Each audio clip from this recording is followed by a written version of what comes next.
I continue to get asked about the case-demic, so let me explain.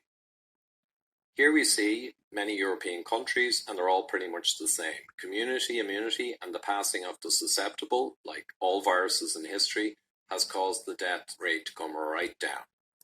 Back here there was an epidemic with high death rates, sadly, of susceptible people, and now there is no epidemic by any reasonable definition because the death rates and ICU are right down.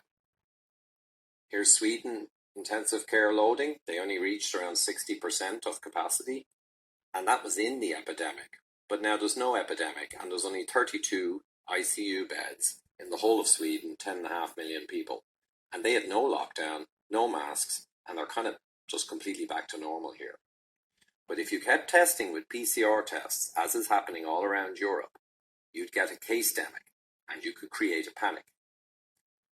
So for PCR testing insights, you can go to CEBM PCR, searching in Google, and you get this excellent article from the Centre of Evidence-Based Medicine. And the PCR is picking up people who are asymptomatic with no real problem.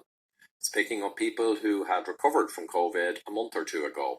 It's finding viral fragments. So the PCR test at this stage is driving hysteria inappropriately. I'll just show you a few countries and finish with that. Here's Spain. So we've recently, in the last month or two, got hyper testing and lots of so-called cases, positive PCRs. But the deaths are gone. In fact, they disappeared pretty much in May. Belgium, same story. Case-demic out here with positive PCRs, but no deaths or ICU. Ended in May. France, bit of a case-demic here, but the deaths are gone and the impacts. And Netherlands, we got a big case-demic going on with lots of testing, but you'll see months have gone by with no deaths, so there is no following death or ICU problem. That's a case-demic. What is going on? Well, I'll help explain what's going on, I would say. So this paper here was fascinating, a study done on around 50,000 people, and they tracked over 9 years all the respiratory infections.